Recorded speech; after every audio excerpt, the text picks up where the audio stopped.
Welcome in the latest episode of Five on the Floor on the Five Reasons Sports Network. Thanks for joining us on your favorite podcast app. You can find us on Podbean, Spotify, Apple Podcasts, Google Podcasts, and more. We're also on Dash Radio during the week, every single day, Monday through Friday at 7 p.m. and their Nothing But Net channel. Also, check out Five Reasons YouTube for all of our other shows. The post up on 5R after every game, before Floor, Feel the Heat with Alana and Michael takes a look off the court with the Heat. Also, Clutch Corner comes back this week. And we've got Full Court Press with Gad, Marco, and also Ariel. Also, check out fivereasonsports.com for the latest breakdowns from Brady Hawk. He's been putting up stories all week long. He's got a whole slate of stories on this series, and some of them actually tie into what we're going to be talking about today. Brady's also going to join us on the podcast this week to talk about one of those stories. Also, check out the great sponsors of the Five Reasons Sports Network. So many of our sponsors are local. We always appreciate them helping us out here, but also you need to check them out. One of them, of course, is Miami Grill. For over 30 years, Miami Grill has brought you the big favorites from the big cities, featuring authentic ingredients prepared fresh to order with the best cheesesteaks, wings, gyros, burgers, and more. Don't just bring dinner home. Bring home Miami. Order online or in person. For a limited time, you can also get their collectible cups featuring artwork by Wynwood Mural Fest artists. So buy yours for $2.99 or upgrade your meal deal to a larger size for $2.99 and get more fries and the cup. Pickup, drive-through, dine-in, and delivery available at all locations. If you're craving it, they're making it. Bringing Miami Grill home has never been easier. Again, check out mymiamigrill.com, download the app, and make sure you get some today. And now, today's episode. 1, 2, 3, 4, 5 on the floor. Welcome to Five on the Floor, a daily show on the Miami Heat and the NBA featuring Ethan Skolnick with Alex Toledo and Greg Sylvander, part of the Five Reasons Sports Network. All right, Ethan Skolnick back on Five on the Floor. We've been giving you kind of a weekly floor plan. If you missed it, Greg Sylvander and I broke down the 5 storylines from the Heat Bucks series, which we now know is starting Saturday. As we record this, we don't have a time, although I'm hearing afternoon, but we do know that it's going to be on Saturday. That's when game 1 of a first-round series between Milwaukee and Miami. Of course, the teams played last year in the second round. Miami beat Milwaukee as an underdog 4-1. At that point, Miami was a 5 seed. Milwaukee was a 1 seed. Now the Heat are a 6 seed, and the Bucks are a 3 seed. But today's floor plan, we're going to break down the Bucks offense against the Heat defense. In future episodes, we'll get into the other side of the ball and also make our predictions. We're bringing on today, along with myself and Alex Toledo, who you can follow at Tropical Blanket, our guy Nekias Duncan. You can follow him at Nekias NBA. You can also download the Dunker Spot podcast. We recommend that you do that, and follow his great written work at Basketball News. So, Nekias, we appreciate you doing this. I'm going to start here with one question. Is the Bucks offense better than it was last season? I think it is better than it was last season.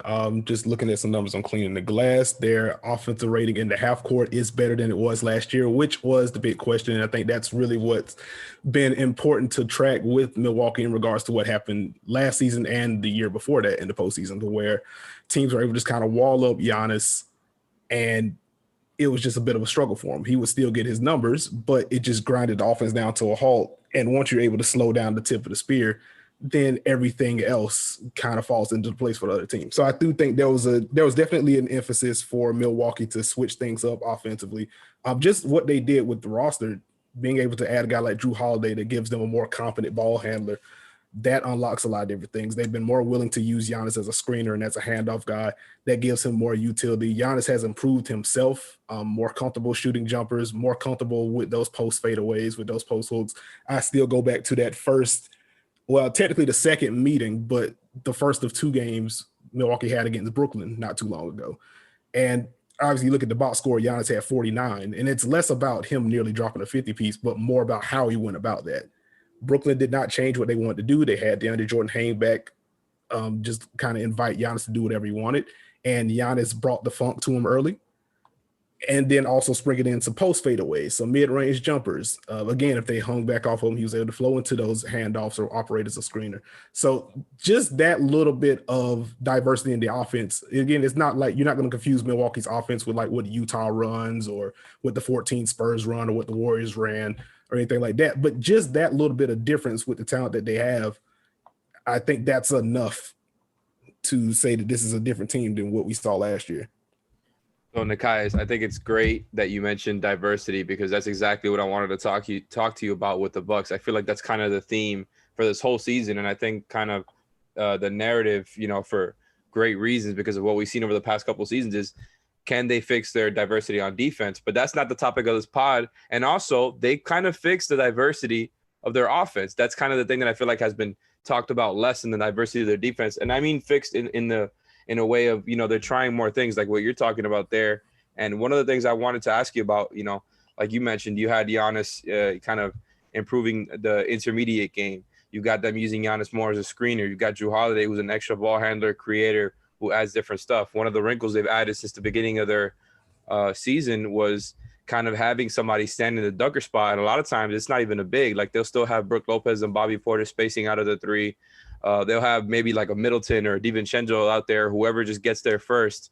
And they don't do it for the whole game, but they'll mix it up a lot. Like they'll start a possession maybe with somebody in the dunker spot, then the guy who's there relocates to the, to space. And they're just kind of throwing a lot of different looks. And I want to know what you think these types of looks, if they will give Miami fits on the defensive end, just because and I want to ask this to you with the focus of Miami's different coverages, because that to me is just kind of like the fun in trying to project this series is how all these different wrinkles are going to play out. No, I got you. Like I do think that makes it a little bit more difficult for Miami just because they have more things to game plan for. Because just going back to last season, you kind of knew what Milwaukee wanted to do on offense. In transition, what was coming. Like Giannis was going downhill going downhill. He's a freight train. You can't really stop him if he's in transition. And the half court, you kind of knew what they wanted to run as well, with just those clear outs with Giannis. They'd have some pick and roll in there, but there wasn't much else with it. Maybe some early drag stuff for Chris Middleton to get him going downhill. But it wasn't much you had to worry about. You knew where the action was going to be, and you also knew where everyone else was spacing because they had that strict 5-out spacing to kind of maximize things around Giannis. So you knew where to have your defense. Right. So with that, you know how to set your defense up, where you can help, who you can station elsewhere if you want to try to hide a weaker defender or whatever to where they can't be brutalized. So with Milwaukee switching things up now, that just gives Miami more things to think about. And that's a win for Milwaukee because if they want to just go 5-out and mix it up, they can throw in those looks and they're still pretty darn good at it. And now that they have reps, having a guy in the dunker spot or just clearing the side in a different way and having different spacing on the weak side, they have more avenues to attack. I don't think Miami should be afraid of this because Eric Spoelstra is one of the best defensive coaches of all time. They go multiple whenever they want to. Even this year, less drop. They kind of started with switching as opposed to last year, and then they mix in the trapping. They still don't mind throwing in zone whenever. So they still have counters to that counter, and it's going to be up to Milwaukee to beat that. That's the next layer. This is what makes Eric Spoelstra an elite playoff coach because it's not about countering. You have to counter counters now, and Spo can do that. But the fact that Milwaukee now has that extra layer, it at least makes Spo go a little deeper into the bag now. I want to ask you one more kind of general question, and then after the break, we're going to get into specific matchups and get into what Eric can throw at them and what he may experiment with. But the Heat had an interesting defensive season because it didn't start great. It got really good at one point, even while they had to hide multiple bad defenders on the court, particularly when Jimmy came back and was playing an elite level defensively. And then as the offense picked up late in the season significantly, the defense regressed again. What do you attribute that to? Some of it is just late season nonsense, honestly. Like that just kind of happens sometimes. I would say with them switching as much as they have this year, teams do know how to move guys around. Now Miami's still able to execute most of the time, and they still have good personnel overall. Again, when Jimmy's on the floor, Bam's on the floor, even the guys like Ariza's on the floor, you can still cover up a lot of warts if teams try to exploit it. But just in a vacuum, if a team knows you're going to switch and the switches aren't as soft as they were earlier in the year, but you can still kind of manipulate matchups that way. Once you get into the fourth quarter, teams just want to hammer home those mismatches. So I think there's been a lot of that. And even if they're able to force misses, if you have Bam on the perimeter, you can still be susceptible to offensive rebounds. So I think just that it plays a big part of the slippage. I mean, looking through the numbers, I think I checked this maybe a week and a half ago because I was trying to figure out why Miami's defensive rating went down. And I was looking like their defensive rating was fine in like the first quarter, second quarter, and the third quarter. And in the fourth quarter, they have like this massive negative net. So obviously you don't want that to happen in the fourth quarter for very obvious reasons. But they still have the skeletons of being able to figure this kind of stuff out. So, the gears are whirring in my head as you talk. And honestly, that's something that happens a lot of times when you host. And again, shout out to the Dunker Spot podcast. Does a great job of covering the whole NBA in a way that other podcasts don't. So another recommendation there. But you talked about how the Heat started off this year switching. We've known, how all year they've thrown the different coverages, whether it's trapping, whether it's zoning.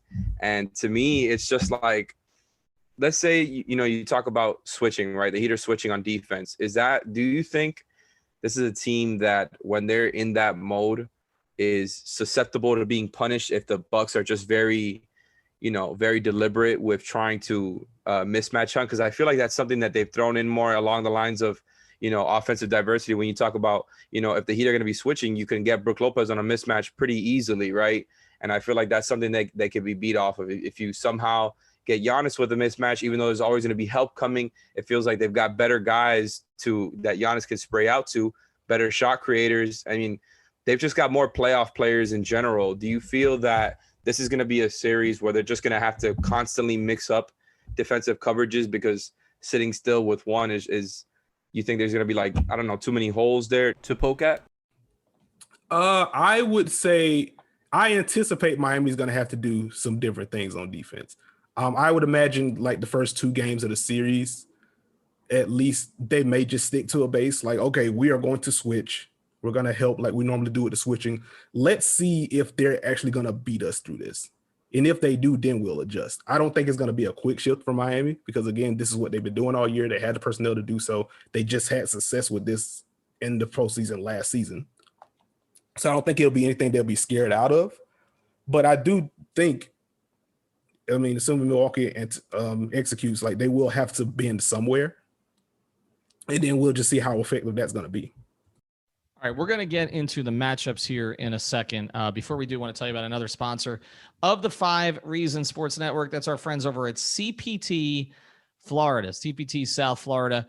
If you need IT work for your small or medium business, this is the place to go. They've been helping small and medium businesses here locally with the technology they need for decades. They specialize in cloud-hosted phone systems and managed IT. If you own a small or medium business, you're looking to save money on your monthly phone and internet costs, you got to give TJ a call right now. He's been helping South Florida businesses save thousands per month. He can do the same for you with a cloud phone system. You can work from anywhere on any device. You need to be mobile these days. So for a free in-person consultation, call TJ at 954-966-2766. That's 954-966-2766. And they've got a great promotion. It includes 25% off cloud phone service, including free phones, and the first 2 months of service are free. So deal with an owner, not a sales rep. Give TJ at CPT a call. Again, that's 954-966-2766, or visit the website at cpt-florida.com. Now we'll get back to the episode. All right, we got Nekias Duncan here from the Dunker Spot and Basketball News. We've got Alex Toledo. We've talked sort of in generalities here about why the Bucks were so good offensively this year and why the Heat slipped a little as the season went on. But now we want to get into the matchups, and we're going to make an assumption about starting lineups here because I really don't envision a change this time. I don't think that Eric Spoelstra is holding anything in his back pocket like he did with Goran Dragic last year. It doesn't seem to make sense to start Goran in this series anyway. He's still a player that needs to be preserved at this stage. Kendrick Nunn has been their most consistent guard now for about 2 months, so I don't see how you pull him out of the starting lineup. They need Duncan Robinson for space. You're not taking Bam or Jimmy out, and Ariza obviously has earned the 4 spot. So with that being said, if those are going to be your 5 starters, and you're assuming Milwaukee's going to roll with their starters, DiVincenzo, Drew Holiday, Middleton, Brook Lopez, and Giannis, there are a lot of different ways these matchups can go at the start of the game. I mean, I've seen like 3 or 4 different suggestions about, well, do you hide Duncan on Brook Lopez, or, does Jimmy guard Drew, or does Jimmy guard Chris Middleton, or is it Bam at the start on Giannis, or is it Ariza at the start on Giannis? So let's start with that one, because that's kind of the head of the snake here. Who does Eric Spoelstra use on Giannis to start the game, not to finish it, but to start it? I think your answer there has to be Trevor Ariza. And like I get the appeal of starting Bam on Giannis, because that is your best option against Giannis ultimately.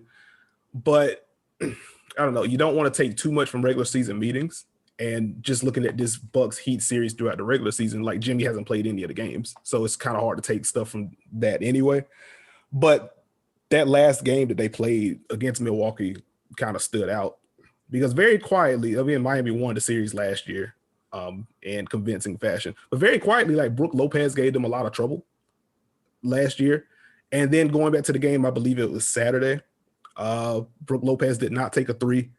A lot of interior buckets, hit some tough stuff too, just threw up some fadeaway junk that was going in too. But just the fact that he was willing to get into the paint, really body dudes, post up some, I worry about trying to stash a guy on Brook Lopez, because if they're willing to go to that well more often than they did last year, and that was also quietly a talking point for Milwaukee last year, as he was having kind of a down year from three, they would post him up, and there was like a 2-month stretch where they were consistently posting him up against smaller guys, and he looked good at it, and then Bud just kind of went away from it.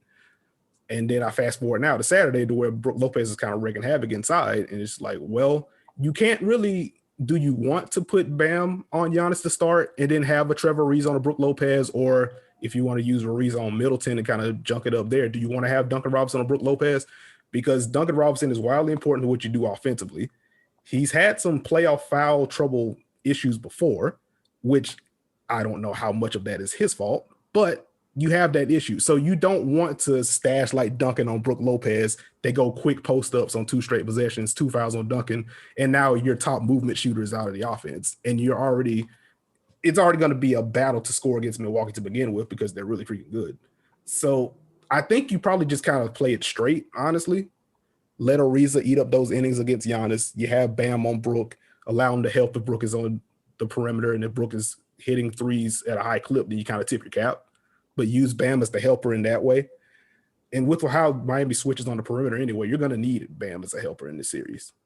So I tend to agree with you there that, and it's obviously we got this sample last year during the bubble. They like to use Bam on the back line or as a helper, and they wanted to front and help all the time when it came to Giannis. And, obviously we know that this team is, I think, a little bit more well-rounded to beat that a little bit, or at least to counter it, because of the addition of Drew Holiday, because of the wrinkles that we talked about earlier in the show.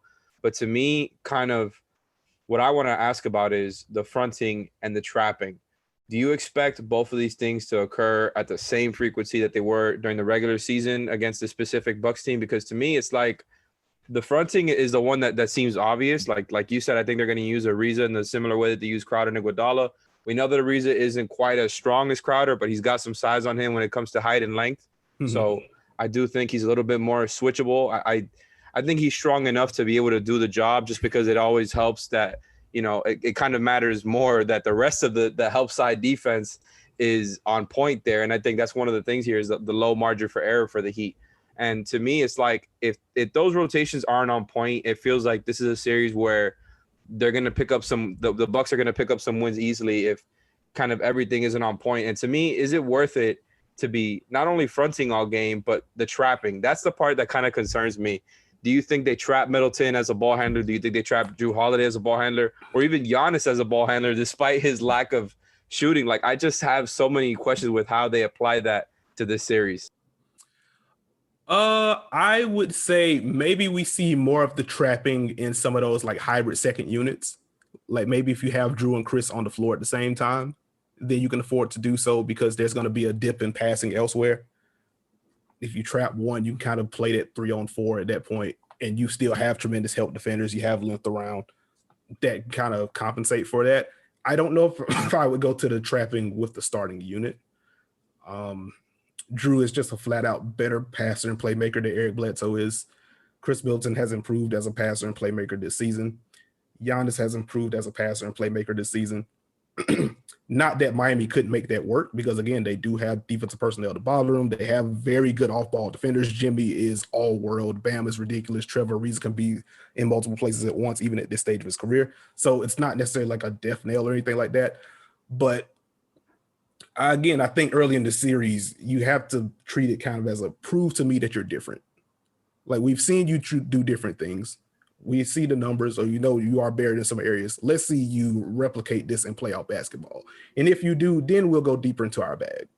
So I don't think I would go too heavy into the trapping. The fronting, absolutely. Like, dare them to make those entry passes. Trust your length behind it. Trust those rotations.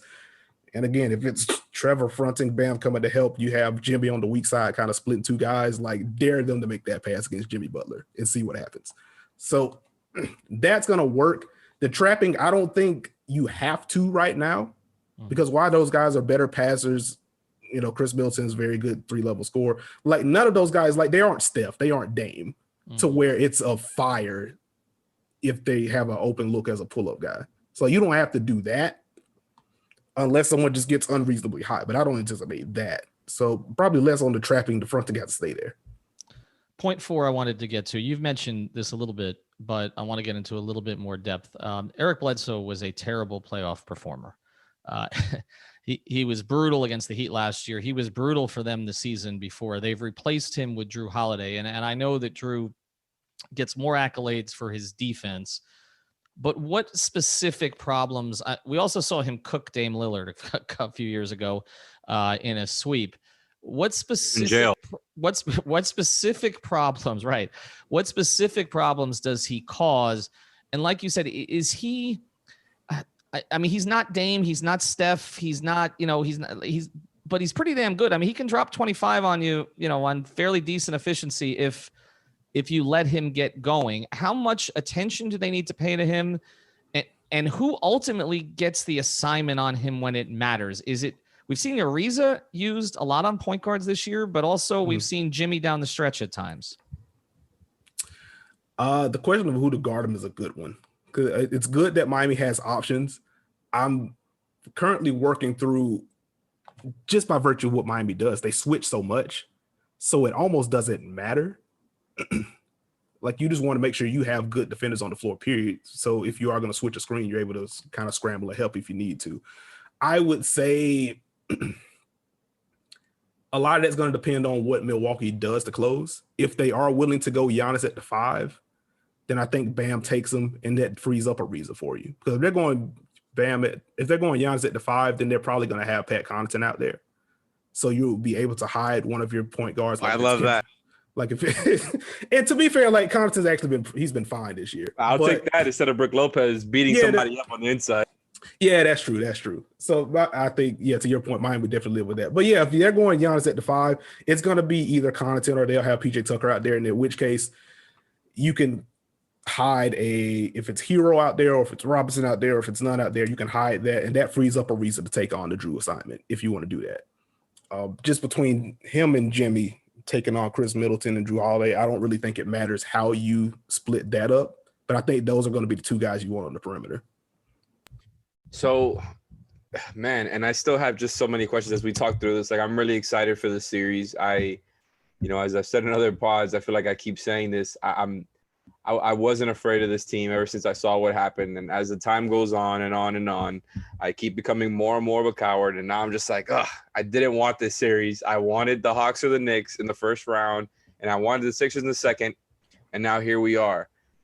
It seems like the team could not care less about seedings the way they played in some of those final games there. So I'm glad that they're confident, but I'm a little bit concerned. Like, this team, and you're talking there about having good guard defenders and options. Having Oladipo would have been nice on that end here to talk about the Drew Holiday question. And in a switchable offense, maybe you could play drop a little bit as an option if you want to. I don't know how much of an option that is now, but to me, the other thing I haven't asked about yet, and we saw some of this thrown out in the last game, was the zone, right? And to me, it's like, do you consider that a viable option versus what they've adjusted to this season as far as, the Bucks offense? Do you think throwing in some zone in there and Spo going back to his old ways as far as, last season's defensive coverage, Do you see some of that happening? I can see it in spurts. I think it's going to depend on what zone they want to go to. If it's that 1-2-2 press and then you kind of flow into man and switching from there, like, sure, you can do that whenever you want to. If it's just a flat out 2-3, it can still work, but I'm a little less confident in it. I think one of the hidden benefits of Milwaukee kind of going to that 4-out 1-in system this year and having a guy in the dunker spot is that it makes those interior dump off reads more consistent. So if you're trying to get into the middle of the zone. Yeah, so if you can get to the middle of the zone, it's basically a high low from there. And with them having that built-in read with a guy in the dunker spot, I think it makes it a little bit easier to do that. That's why it's important that Giannis has gotten better at knocking down mid-range shots. So how do you build this wall on defense then, if you're the Heat?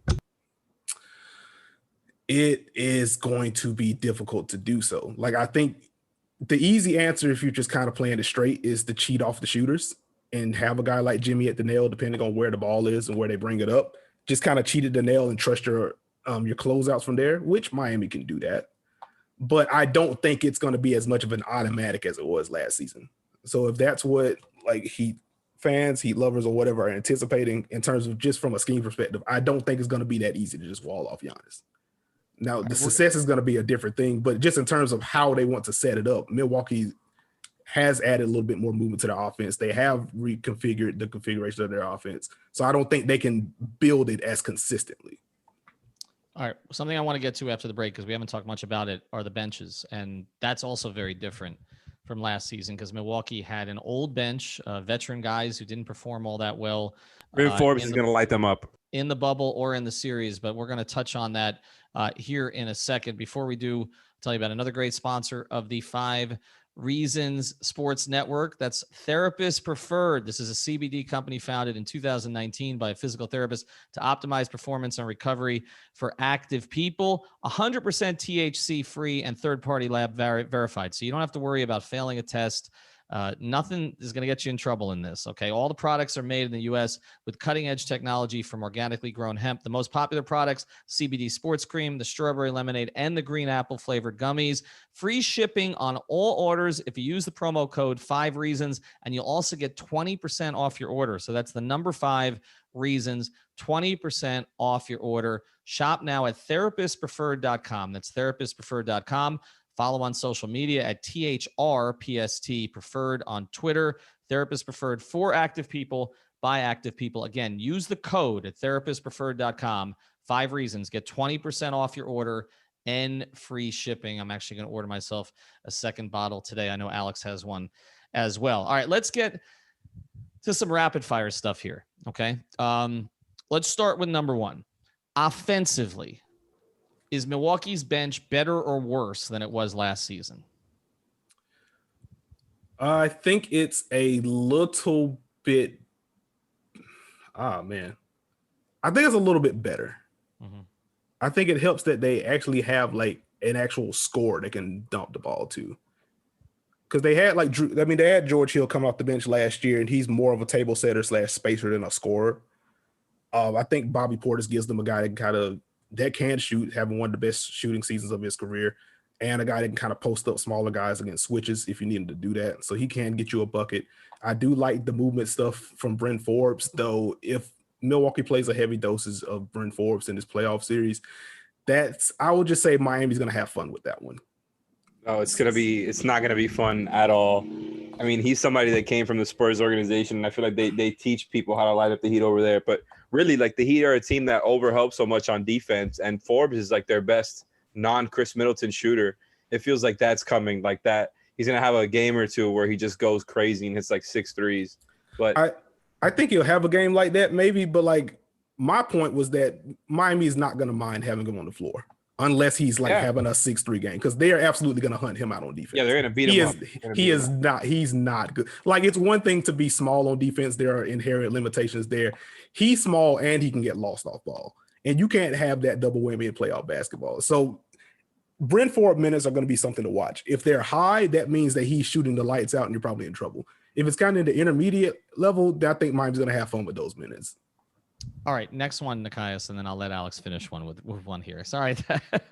Spoelstra Budenholzer. Greg and I got into Budenholzer as one of the narratives of the series because somebody's going to have to take the fall if Milwaukee loses again It's not going to be the three guys that they've signed to big extensions. So it may be their general manager who botched the Bogdanovich thing, but it's also going to be their head coach.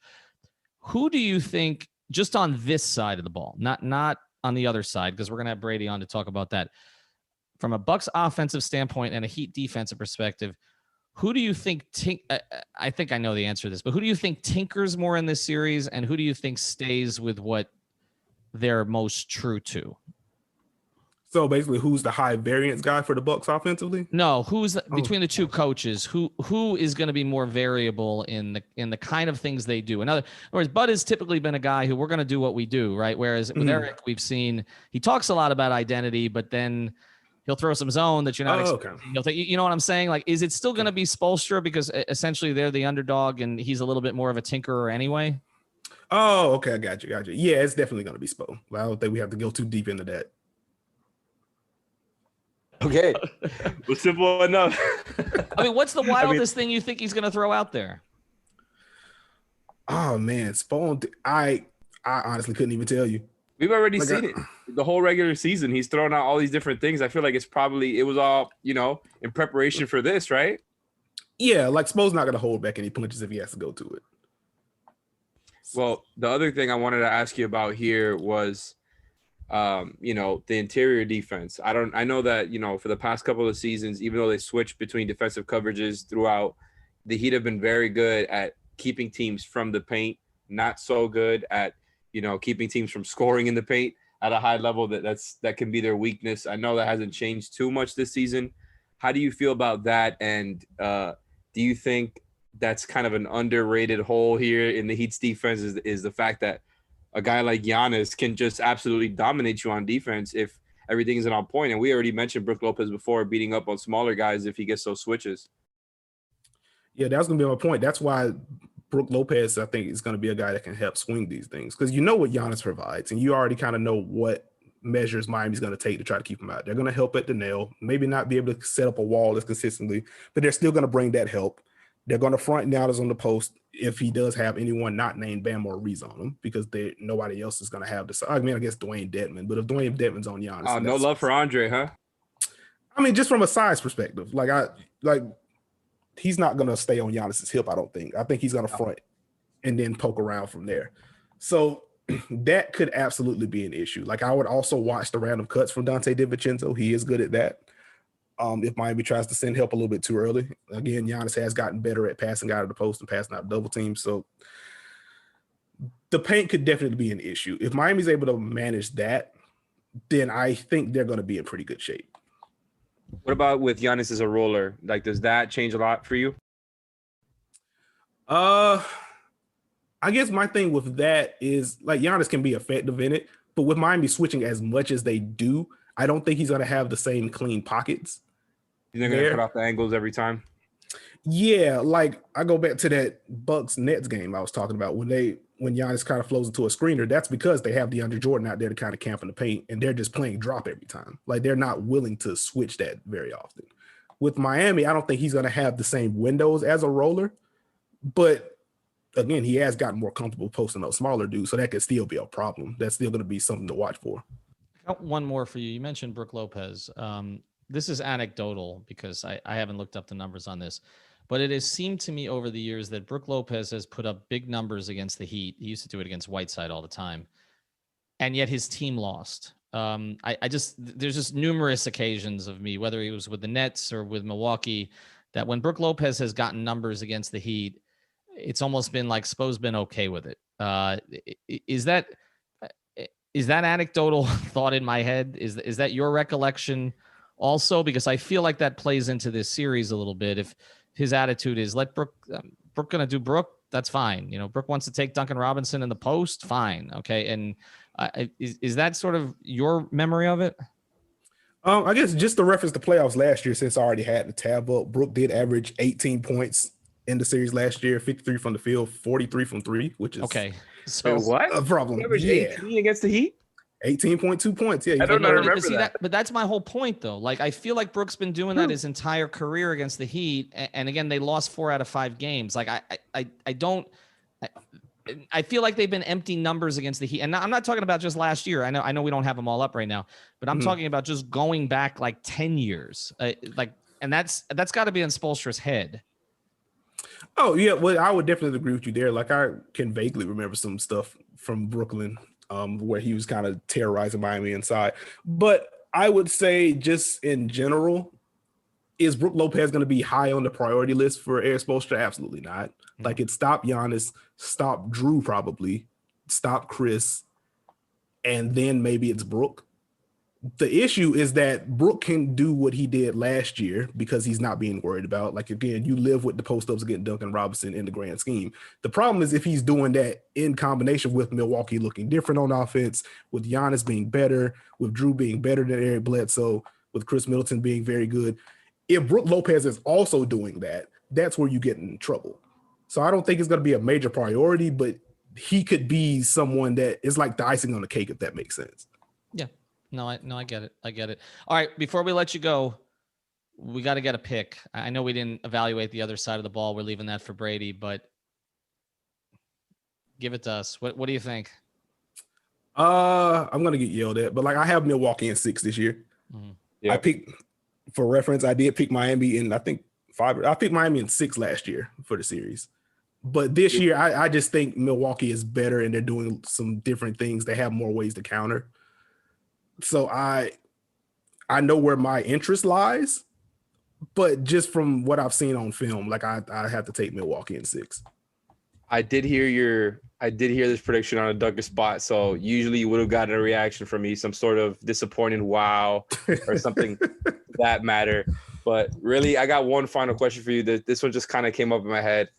If you had to assign percentages, and this is a really, really, really nerdy question by me. If you had to assign percentages to the amount of time that Spo uses the different coverages that we've talked about, other than fronting, because I really do think we're going to see fronting pretty much the whole time, other than when Bam is guarding Giannis.